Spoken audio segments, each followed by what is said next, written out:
Huminto ang itim na sasakyan sa tapat ng malaking gate ng mga De Los Reyes. Mahigpit na hinawakan ni Camila ang braso ni Carlos. Ang kanyang mga kuko ay halos bumaon na sa mamahaling coat nito. Tila ba nagpapahiwatig na wala na itong kawala.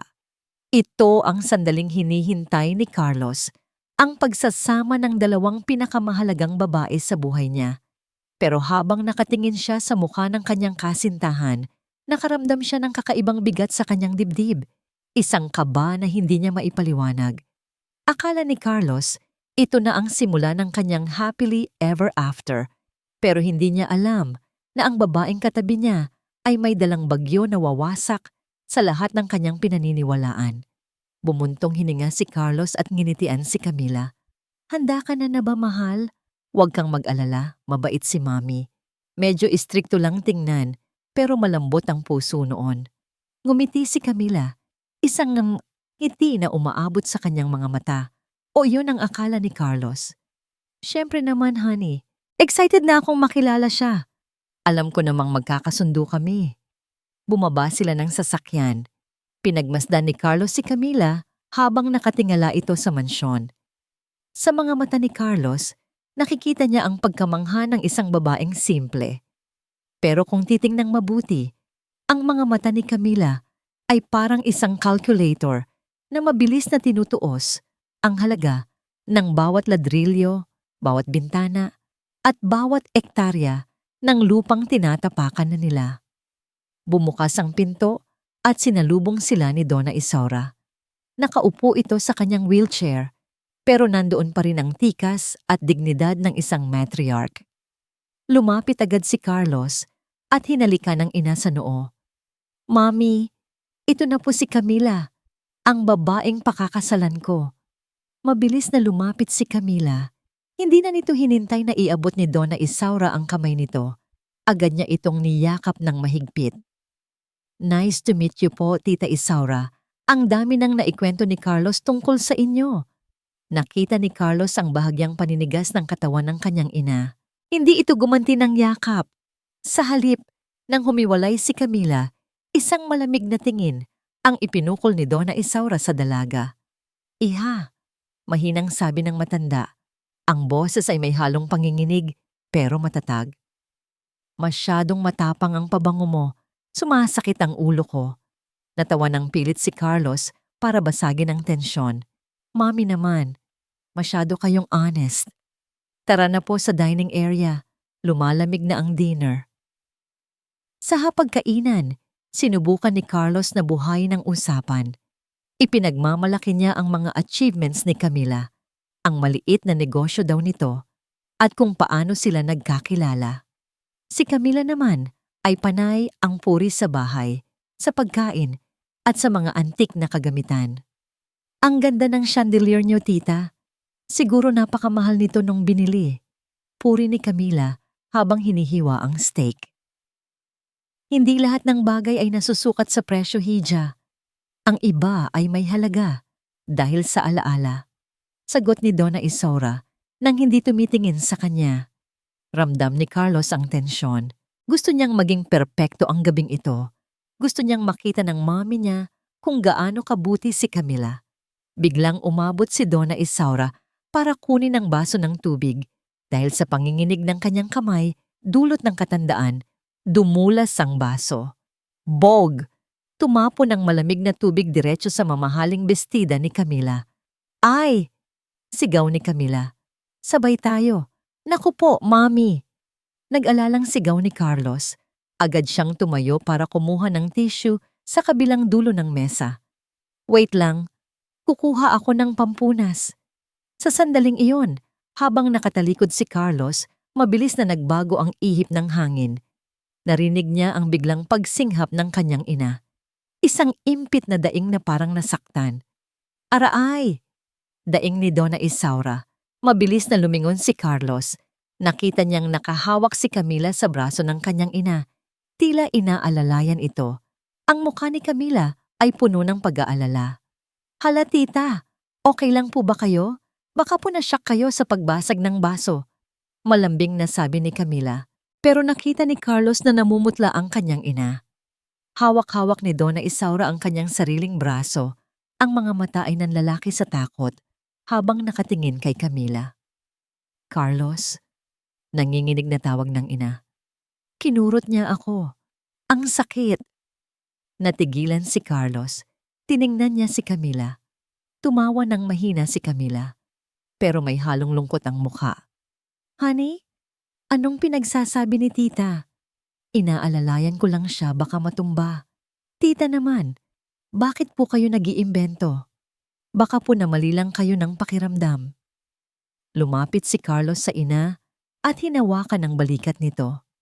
Mami, baka nabigla lang kayo. Kitang-kita ko naman na tinutulungan kayo ni Camila. Umiling si Donna Isaura. May namumuong luha sa mga mata. Hindi. Masama siya, Carlos. Masama siya. Napabuntong hininga si Carlos. Akala niya ay magiging maayos ang lahat. Pero mukhang tama nga ang sabi ng mga doktor.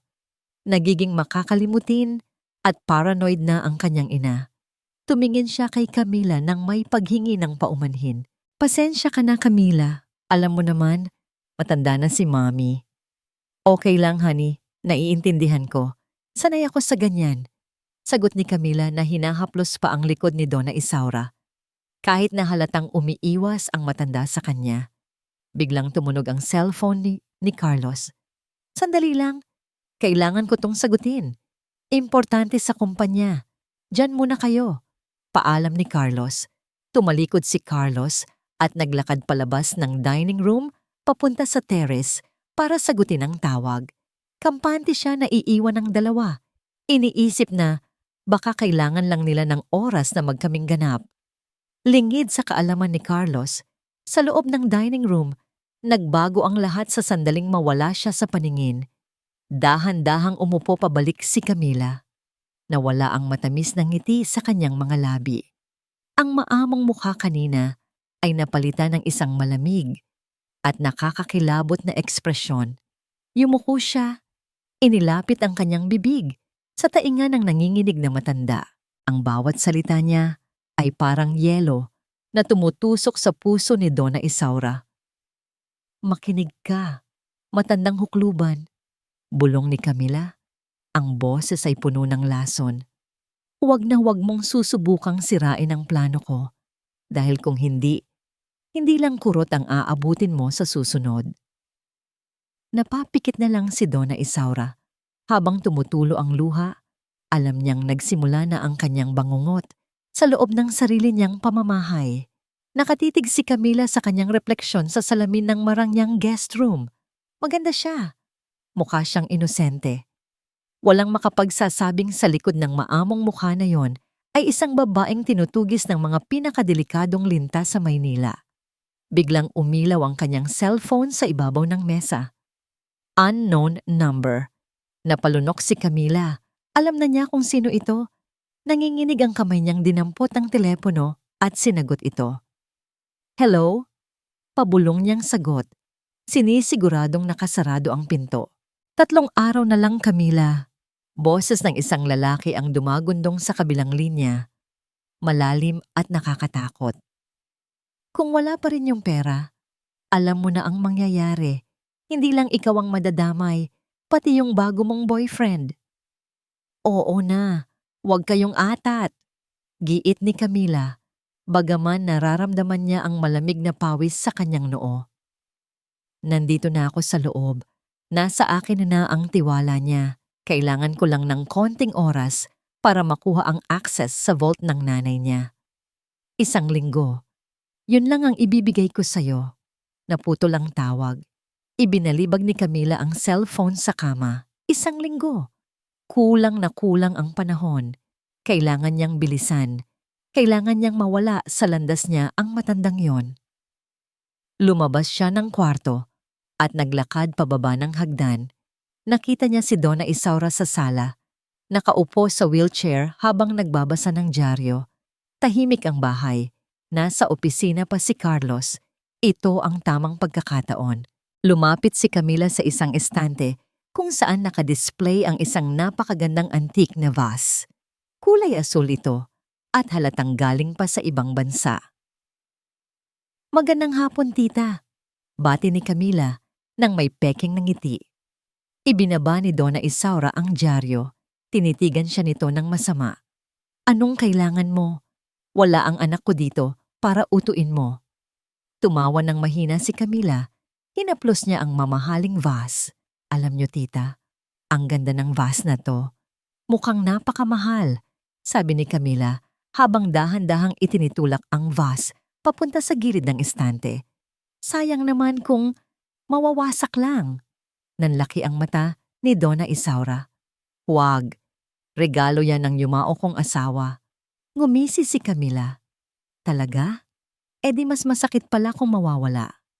Sa isang mabilis na tulak, nahulog ang vase sa sahig. Crack! Nagkalat ang pira-pirasong porselana sa makintab na sahig. Umalingaw-ngaw ang basag, natunog sa buong kabahayan. Demonyo ka! Sigaw ni Donna Isaura, nanginginig ang buong katawan sa galit. Sakto namang bumukas ang pinto ng main entrance. Dumating na si Carlos. Agad na nagbago ang anyo ni Camila. Sa isang iglap, napalitan ng takot at iyak ang kanyang mukha. Napaupo siya sa sahig, malapit sa mga bubog, at nagtakip ng mukha. Camila! Mami! Anong nangyari? Gulat na tanong ni Carlos habang tumatakbo palapit. Tumingala si Camila. Puno ng luha ang mga mata. Honey, humagulgol siya. Tinitingnan ko lang naman eh. Sabi ko ang ganda. Tapos bigla na lang nagalit si tita. Hinampas niya yung kamay ko kaya nabitawan ko. Sinungaling! Sigaw ni Donna Isaura. Ang mukha ay namumula sa galit. Ikaw ang nagtulak niyan. Carlos, huwag kang maniwala sa kanya. Sinasadya niya to. Tiningnan ni Carlos ang basag na vase, ang paborito ng kanyang ama. Tiningnan niya ang kanyang ina na sumisigaw at halos hysterical na. At tiningnan niya si Camila na nakalugmok sa sahig, umiiyak at may maliit na gasgas sa braso na siya mismo ang kumayod kanina gamit ang kuko niya. Lumapit si Carlos kay Camila at inalalayan itong tumayo. Mami! May halong pagkadismaya sa boses ni Carlos. Bakit niyo naman kailangang manakit? Vase lang yan. Aksidente lang naman siguro. Hindi aksidente yon. Binalak niya yon para galitin ako. Depensa ni Donna Isaura. Umiling si Carlos. Humarap siya kay Camila at niyakap ito. Shh! Tahan na, mahal. Papalinis ko na lang to kay Manang. Nang gabing iyon, sa kwarto ni Carlos, seryoso ang mukha ng binata. Camila, nag-aalala na ako kay Mami. Parang lumalala na siya. Dati makakalimutin lang, ngayon nagiging bayolente na. Yung vase? Sobrang halaga sa kanya noon, pero nagawa niyang ipahamak ka dahil lang sa galit. Humilig si Camila sa balikat ni Carlos, tinatago ang ngisi sa kanyang mga labi. Natatakot nga ako, honey. Paano kung sa susunod, hindi lang bas ang masaktan? Paano kung ikaw na? O ako? Napabuntong hininga si Carlos.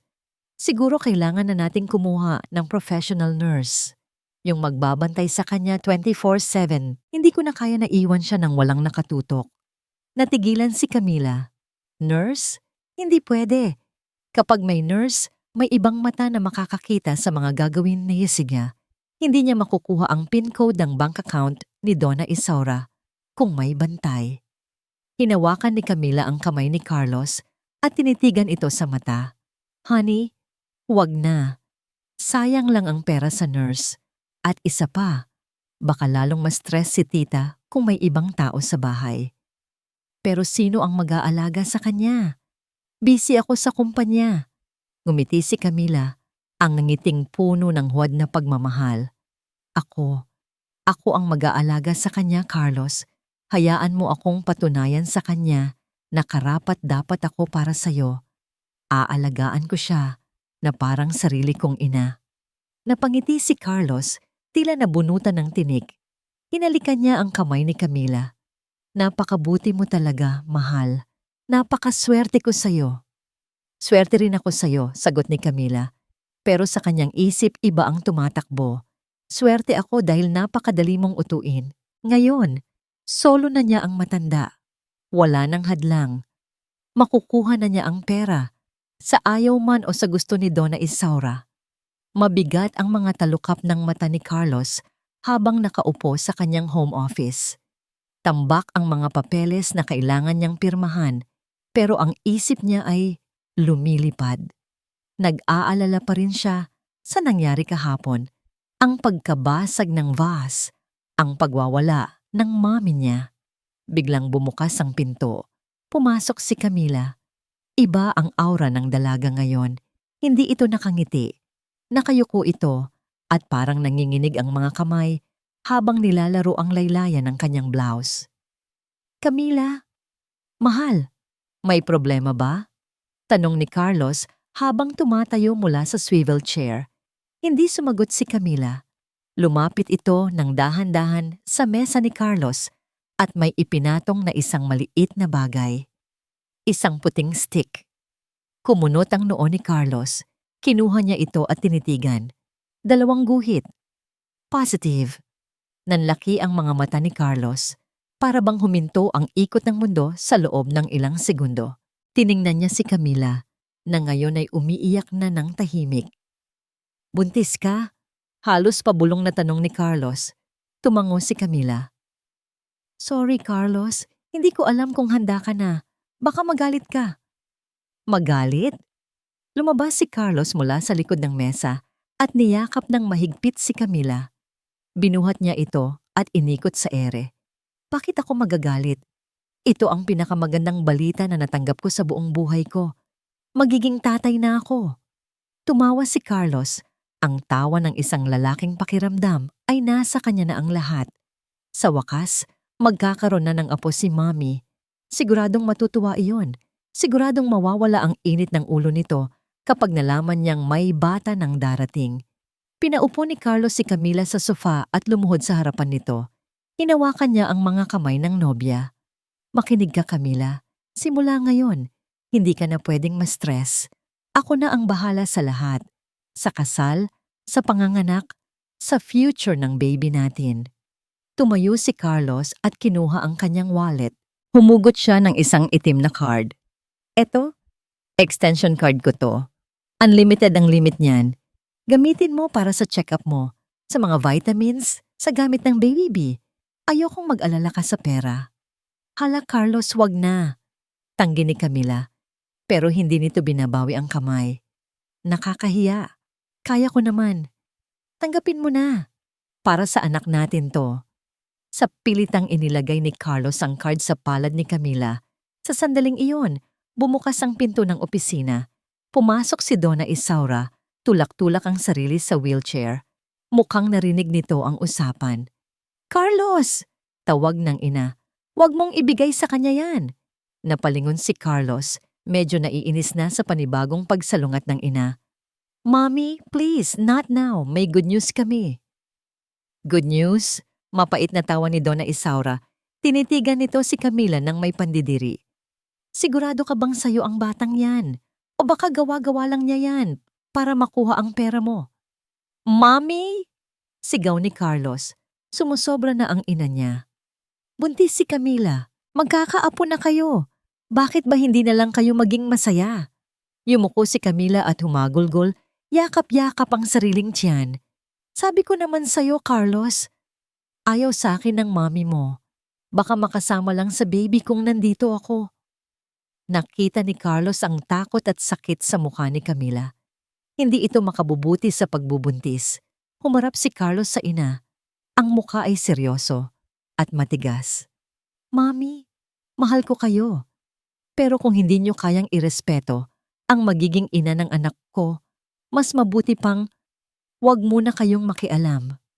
Nanlaki ang mata ni Donna Isaura. Parang sinampal ito sa narinig. Carlos, bulag ka na ba? Nilalason niya ang utak mo. Tama na, putol ni Carlos. Pagod na ako, Mami. Magpahinga na kayo. Tumawag si Carlos ng katulong para ihatid ang ina pabalik sa kwarto nito. Habang tinutulak palabas si Donna Isaura, nakita ni Carlos na lumingon ang ina. Ang mga mata nito ay puno ng takot at desperasyon na para bang may gusto itong isigaw pero walang boses na lumalabas. Nang gabing iyon, Hindi makatulog si Carlos. Sobrang saya niya sa balita, pero may kirot sa puso niya dahil sa nangyari sa ina. Tumayo siya para kumuha ng tubig sa kusina. 2:00 na ng madaling araw, tahimik ang buong mansyon. Habang naglalakad siya sa hallway pabalik sa kwarto, narinig niya ang isang nakakapanindig balahibong sigaw. Ay! Boses iyon ng mami niya. Mabilis na tumakbo si Carlos papunta sa kwarto ng ina. Kinakabahan siya. Baka inatake ito sa puso.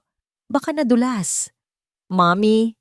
Sigaw ni Carlos habang binubuksan ang pinto. Bumungad sa kanya ang isang eksenang hindi niya malilimutan. Nakahandusay si Donna Isaura sa sahig, sa tabi ng kanyang kama. Yakap-yakap nito ang isang bagay na puti at mabalahibo. Ang paborito nitong pusa na si Mingming. Pero hindi gumagalaw ang pusa. May bula sa bibig nito at naninigas na ang katawan. Patay na! Humahagulgol na sigaw ni Donna Isaura habang nakatingin kay Carlos. Ang mukha ay puno ng lagim. Pinatay niya. Pinatay niya si Mingming para takutin ako. Napatingin si Carlos sa pinto. Nakatayo doon si Camila, naka-nightgown, gulo-gulo ang buhok at mukhang kagigising lang. Anong nangyari? Tanong ni Camila. Mukhang inosente at nag-aalala.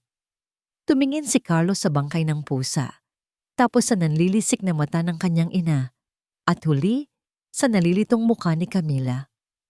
Sa kauna-unahang pagkakataon, nakaramdam si Carlos ng malamig na kilabot na gumapang sa kanyang likod. May mali. Mayroon talagang mali. Mabigat ang hangin sa loob ng dining room kinabukasan. Walang imik na kumakain si Carlos, pero ang isip niya ay lumilipad pabalik sa nangyari kagabi. Ang bangkay ng pusa. Ang hiyaw ng kanyang ina. Nasa kabilang dulo ng mesa si Donna Isaura. Nakatulala lang ito sa kanyang lugaw, hindi ginagalaw ang kutsara. Maputla ang matanda at halatang hindi natulog. Sa tabi naman ni Carlos, abala si Camila sa paghiwa ng prutas. Honey, kumain ka na. Malamig na sabi ni Camila. Sabay abot ng isang pirasong mansanas kay Carlos. Kailangan mong magpalakas. Stress lang ang inabot natin kagabi. Tinanggap ni Carlos ang prutas pero hindi niya ito kinain. Tiningnan niya si Camila. Maamo ang mukha nito. Walang bahid ng konsensya.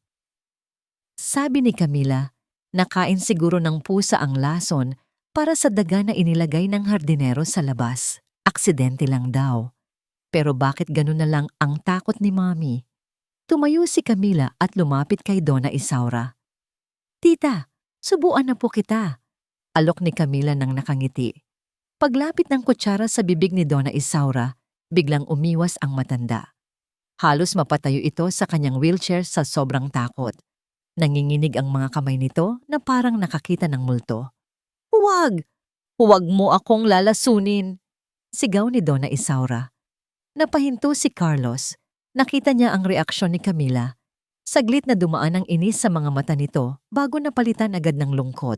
Grabe naman kayo, tita. Mangyak-ngyak na sabi ni Camila. Lugaw lang po ito. Gusto ko lang naman tumulong. Bumuntong hininga si Carlos. Tumayo siya at lumapit sa dalawa. Camila, sige na. Ako na ang bahala kay Mami.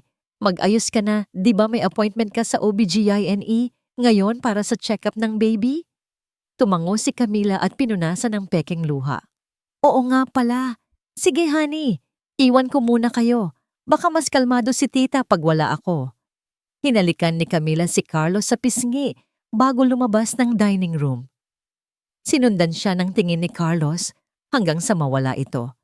Nang silang dalawa na lang ng ina ang natira, naging tahimik ang paligid. Umupo si Carlos sa harap ng wheelchair ng ina. Hinawakan niya ang nanginginig na kamay nito. Malamig. Sobrang lamig. Mami, malumanay na tawag ni Carlos. Wala na siya. Tayo na lang. Dahan-dahang tumingin si Donna Isaura sa kanya. Ang mga mata nito, na dati ay puno ng tapang, ngayon ay puno na ng takot at pagsusumamo. Carlos? Bulong ng ina. Maniwala ka sa akin. Masama siya. Mami, buntis siya. Baka naman nabibigla lang kayo sa mga pagbabago. Paliwanag ni Carlos, pero sa loob-loob niya may tumutubong pagdududa. Inayos ni Carlos ang shawl na nakabalabal sa balikat ng ina. Habang inaayos niya ito, aksidente niyang nahawi ang manggas ng damit ni Donna Isaura. Natigilan si Carlos. Sa kanang braso ng kanyang ina, may isang malaking pasa. Kulay ube ito at medyo nangingitim na. Hindi ito ordinaryong pasa dahil sa pagkakabunggo. Tinitigan itong mabuti ni Carlos. Ang hugis ng pasa ay parang marka ng 3 daliri na diin sa balat. Bumilis ang tibok ng puso ni Carlos. "Mami!" Nanginginig ang boses ni Carlos. "Saan galing to? Sino ang may gawa nito?" Mabilis na hinila ni Donna Isaura ang kanyang braso at tinakpan ito ng shawl. Yumuko siya at umiwas ng tingin. "Nadulas ako sa banyo," sagot ng matanda. Pero halatang halata na memoryado lang niya ang linyang yon. "Nadulas?" tanong ni Carlos. Tumataas ang boses. "Mami, kapag nadulas ang tao, gasgas o bukol ang nakukuha. Pero ito, marka ito ng kamay. May humawak sa'yo ng mahigpit. Sino? Si Camila ba?" Hindi sumagot si Donna Isaura. Nagsimula na naman itong umiyak ng tahimik, ang mga balikat ay yumuyugyog. Tumayo si Carlos, parang sasabog ang dibdib niya. Lahat ng sinabi ni Camila, nalampas si Mommy na makakalimutin na paranoid. Biglang nagkaroon ng lamat ang mga kwento niya. Nagpaalam si Carlos na aakyat muna sa kanyang opisina. Kailangan niyang mag-isip. Pagpasok niya sa home office, sinarado niyang mabuti ang pinto. Naupo siya sa kanyang swivel chair at tumingin sa bintana. Nakita niyang paalis ang sasakyan ni Camila. Naalala niya ang sinabi ng kanyang business mentor noon. "In business and in life, data never lies. People lie. Emotions lie. But evidence is the truth." Tama. Hindi siya pwedeng magbintang ng walang ebidensya. Mahal niya si Camila at ito ang ina ng magiging anak niya. Pero mahal din niya ang mami niya. At bilang haligi ng tahanan, trabaho niyang protektahan kung sino man ang nagsasabi ng totoo. Kailangan niya ng mata. Mata na hindi kumukurap. Mata na walang kinikilingan. Kinuha ni Carlos ang kanyang cellphone. Hinanap niya ang number ng isang kakilala, ang head ng isang private security firm na nagkabit ng sistema sa opisina niya. Nagring ang telepono ng 3 beses bago may sumagot. "Sir Carlos, napatawag po kayo?" Huminga ng malalim si Carlos. "Ito na. Wala nang aatrasan." "Mike, kailangan ko ng favor. Urgent." "Ano po yun, sir?" Tumingin si Carlos sa litrato nilang dalawa ni Camila na nasa ibabaw ng mesa. Ang saya-saya nila sa litrato. Pero ngayon, parang ibang tao na ang nakikita niya. "Gusto kong magpakabit ng hidden cameras sa bahay." Seryosong utos ni Carlos. "Sa sala, sa dining area, at sa kwarto ng mami ko, yung high definition at may audio." "Copy, sir. Kailan niyo gustong ipagawa?" Tumingin si Carlos sa orasan. Wala si Camila. Ito ang perfect timing. "Ngayon din, papuntahin mo ang tao mo. Aalis ako bukas ng umaga para sa business trip kunwari. Kaya kailangan gumagana na ang lahat bago ako umalis." Ibinaba ni Carlos ang telepono. Napahawak siya sa kanyang noo. Sana mali siya. Sana paranoid lang talaga siya. Dahil kung tama ang hinala niya, hindi niya alam kung anong magagawa niya kay Camila. Zzz. Ang tunog ng pagsara ng zipper ng maleta ay tila hudyat ng simula ng isang giyera. Nakatayo si Carlos sa gitna ng kanilang kwarto. Nakahanda na ang lahat.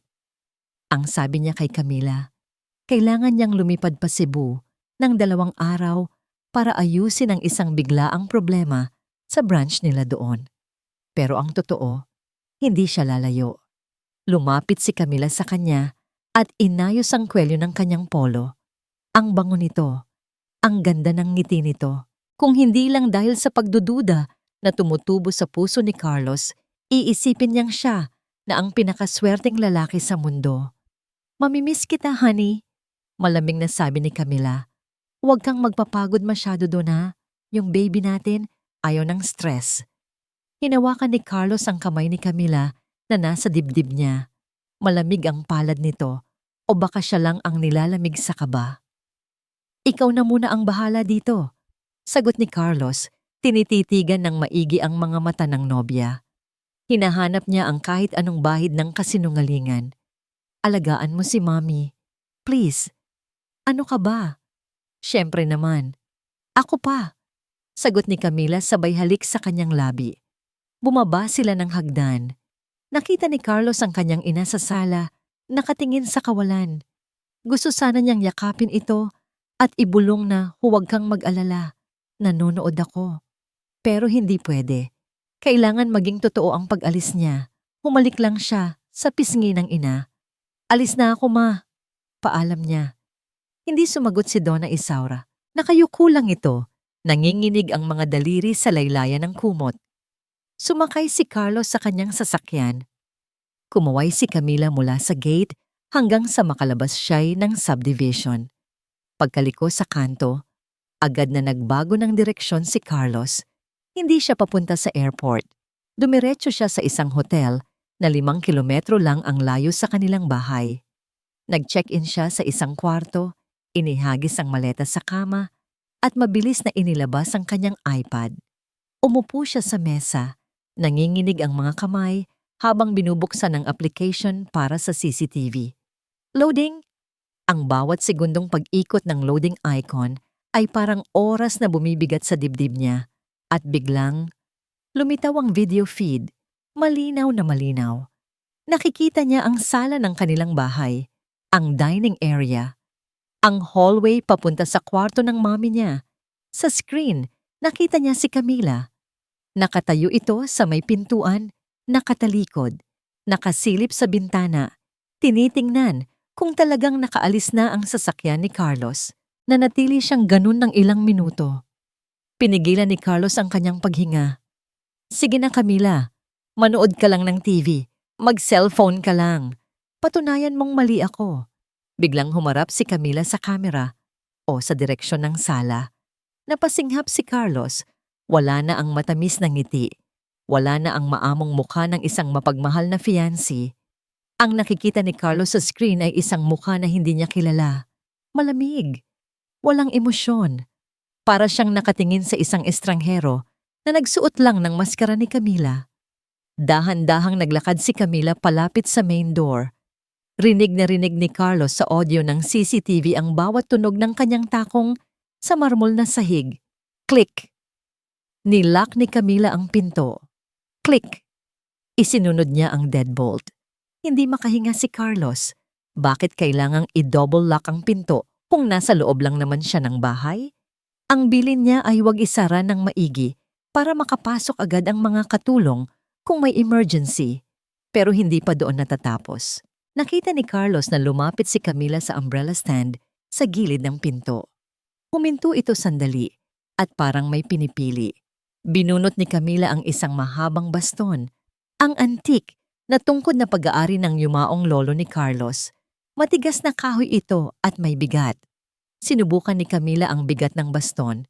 Hinampas niya ito nang marahan sa kanyang sariling palad. Pak!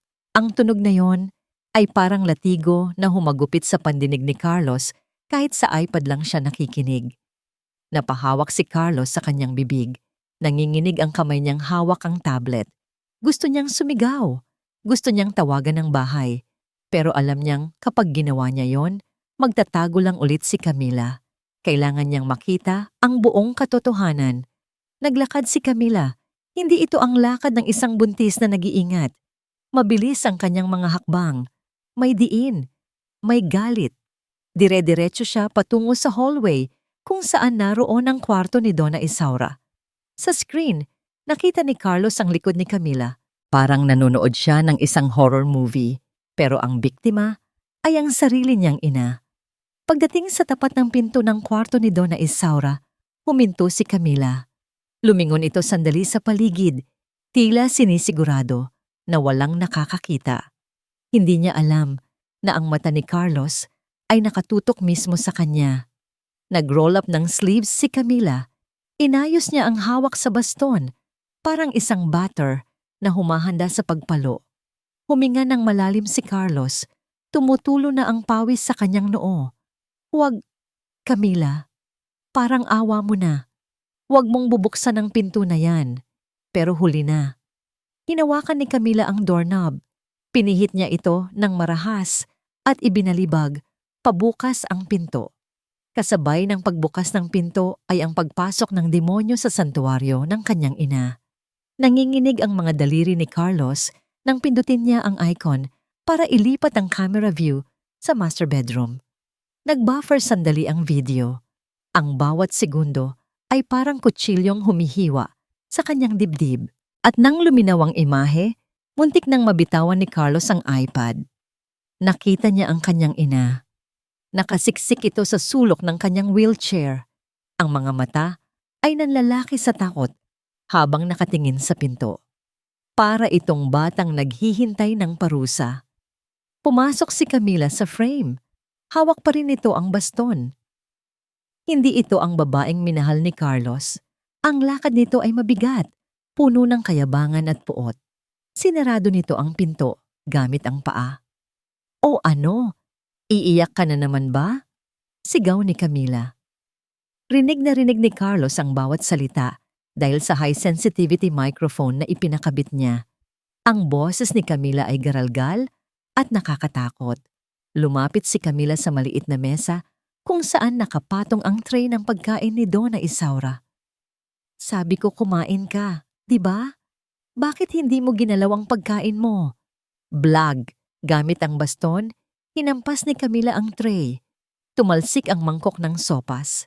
Ang mainit na sabaw ay tumapon sa hita ni Donna Isaura at kumalat sa sahig. Aw, mama. Napasigaw ang matanda sa sakit at gulat.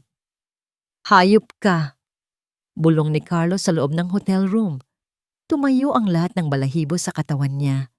Ang mga luhang kanina pa nagbabadya ay tuluyan ng pumatak. Hindi dahil sa lungkot, kundi sa purong galit. Sa screen, nakita niyang yumuko si Camila at dinuro ang mukha ng matanda. Huwag kang umarte, na parang nasaktan ka. Mas masakit ang gagawin ko sa'yo kapag hindi mo ibinigay ang PIN code ng ATM mo. Wala akong pera, sagot ni Donna Isaura humihikbi. Sinungaling! Hinablot ni Camila ang buhok ng matanda at pwersahang inangat ang mukha nito. Napahawak si Carlos sa dibdib niya. Parang pinipiga ang puso niya. Gusto niyang pumasok sa screen at sakalin si Camila. Gusto niyang protektahan ang nanay niya. Tandaan mo to, hukluban. Gigil na sabi ni Camila habang hawak ang buhok ni Donna Isaura. Kailangan ko ng pera bago ang kasal at kung hindi mo ibibigay, sisiguraduhin kong hindi mo aabutan ng araw na yon. Binitawan ni Camila ang buhok ng ina ng padabog. Napasubsob ang ulo ni Donna Isaura sa sandalan ng wheelchair. Akala mo ba mahal ko ang anak mo? Tumawa si Camila ng nakakakilabot. Ang tanga-tanga ni Carlos. Isang nangiti ko lang, bigay agad ng credit card. Konting iyak lang naniniwala agad sa akin kaysa sa sarili niyang ina. Napaupo si Carlos sa sahig ng hotel. Ang sakit. Sobrang sakit marinig ang katotohanan.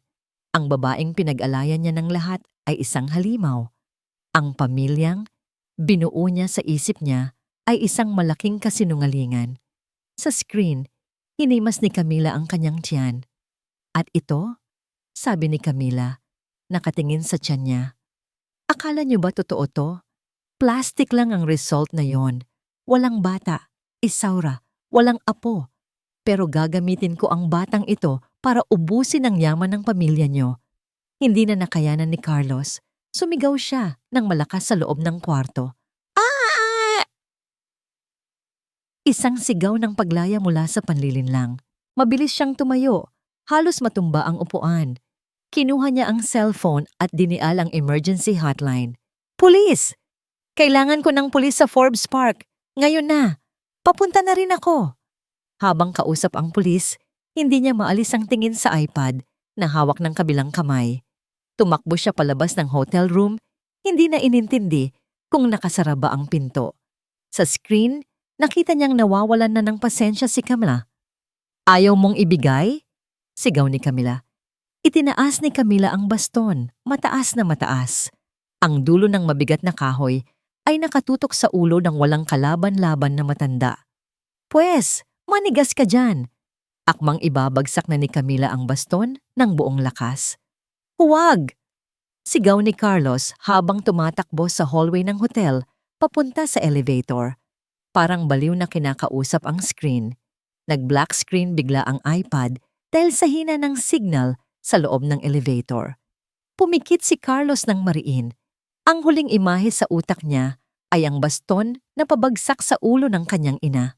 Halos lumipad ang sasakyan ni Carlos sa bilis ng kanyang pagpapatakbo.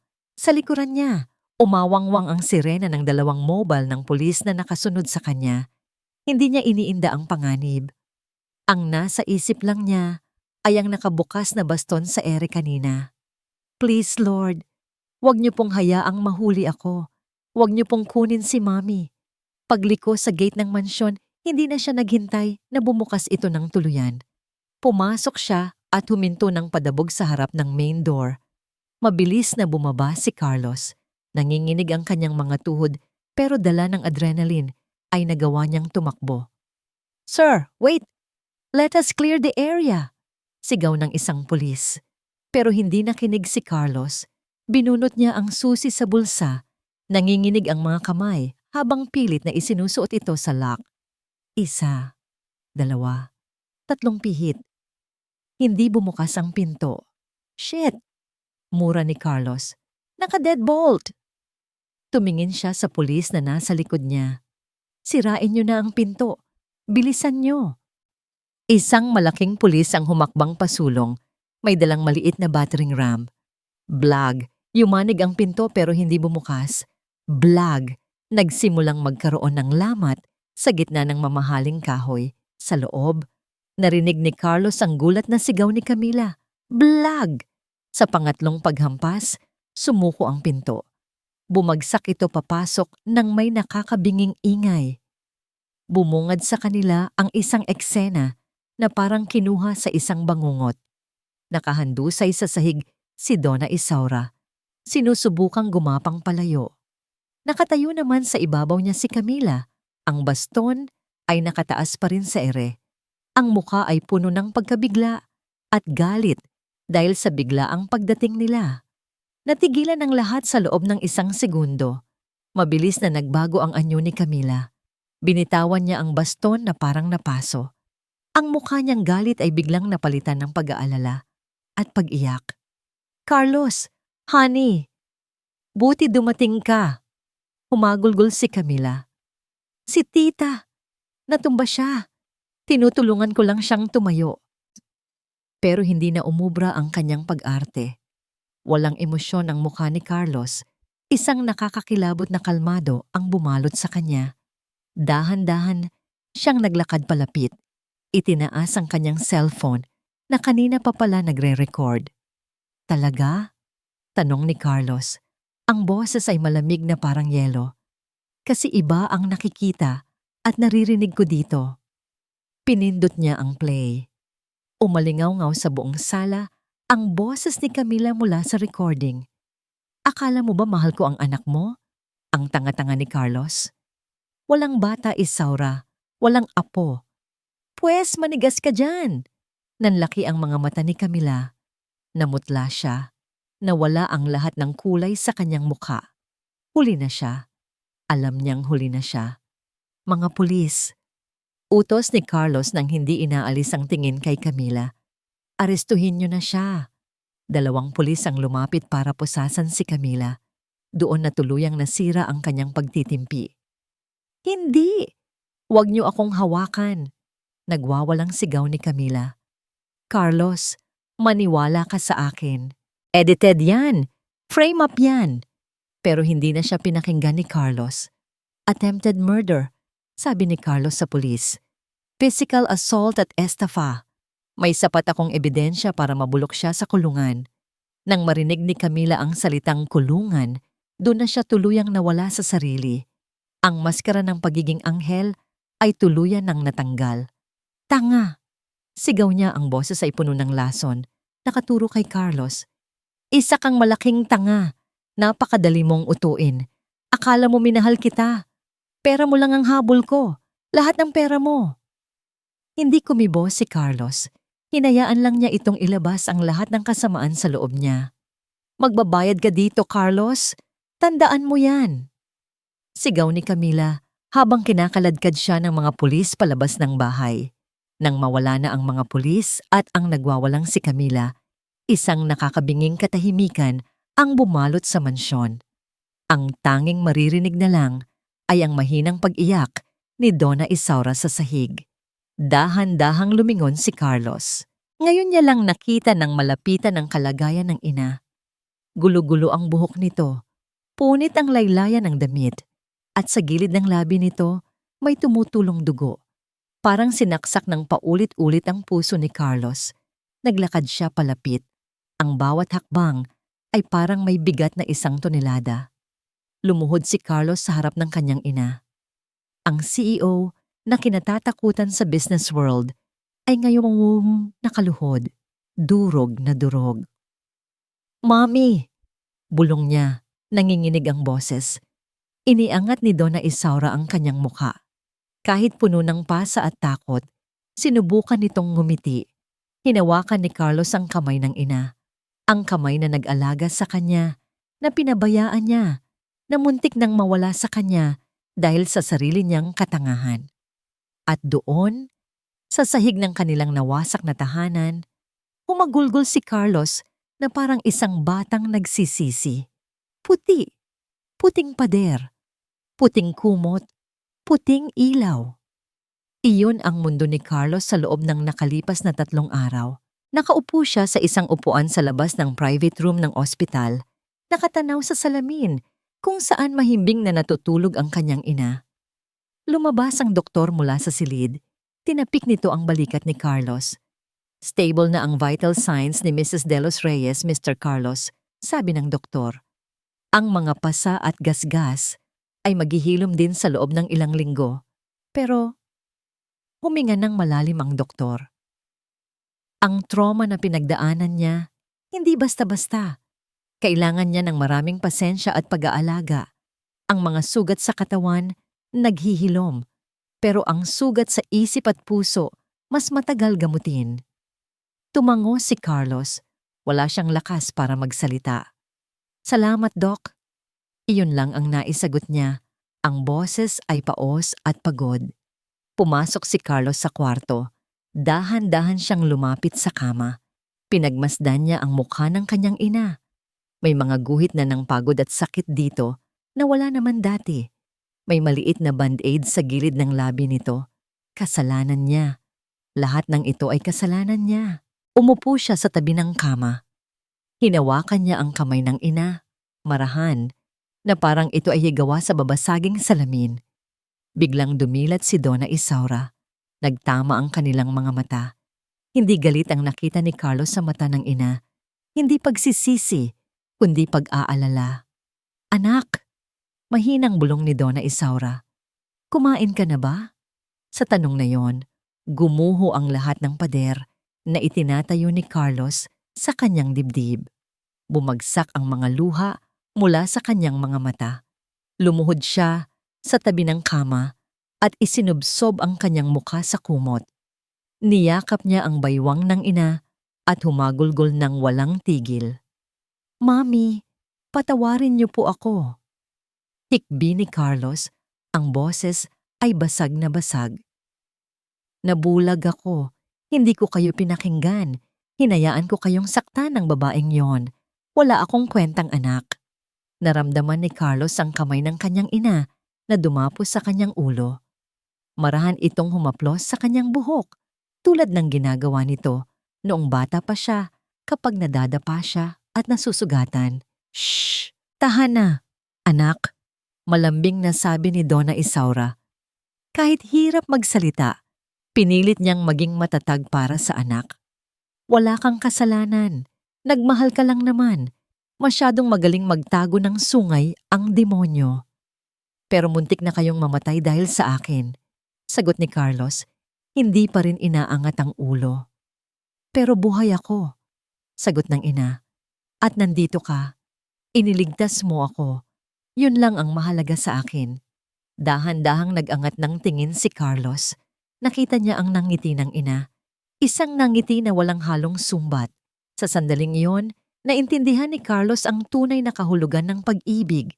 Ang tunay na pag-ibig ay hindi ang mga regalo, hindi ang matatamis na salita, at lalong hindi ang perpektong mukha na ipinapakita sa social media.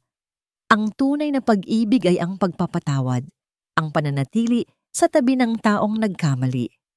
Ang pagtatanong kung kumain ka na ba, kahit na ikaw mismo ay puno ng pasa at sakit. Tumayo si Carlos at pinunasan ang kanyang mga luha. Kinuha niya ang mansanas at kutsilyo sa mesa. Umupo siya muli at nagsimulang magbalat ng prutas. "Simula na ngayon, Mommy," sabi ni Carlos habang maingat na inaalis ang balat ng mansanas. "Babawi ako. Wala mo ng girlfriend, wala mo ng date. Tayong dalawa muna. Ipagluluto kita, ipapasyal kita, at pakikinggan ko na ang bawat sasabihin mo."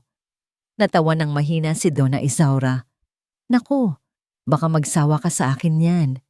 "Hinding-hindi." Seryosong sagot ni Carlos. Inilabas ni Carlos ang kanyang cellphone. Binuksan niya ang gallery at tiningnan ang huling litrato ni Camila. Puno ng ganda, puno ng kasinungalingan. Walang pagdadalawang isip. Pinindot niya ang delete. Sunod niyang binuksan ang mga dating apps at social media accounts na ginamit niya para hanapin ang perfect woman. Delete account. Ibinulsa niya ang telepono at inabot ang hiwa ng mansanas sa kanyang ina. Tumingin si Carlos sa bintana ng ospital. Tapos na ang ulan. Unti-unti nang sumisilip ang araw mula sa makakapal na ulap. Ang liwanag ay tumama sa mukha nilang mag-ina, nagbibigay ng init at pag-asa.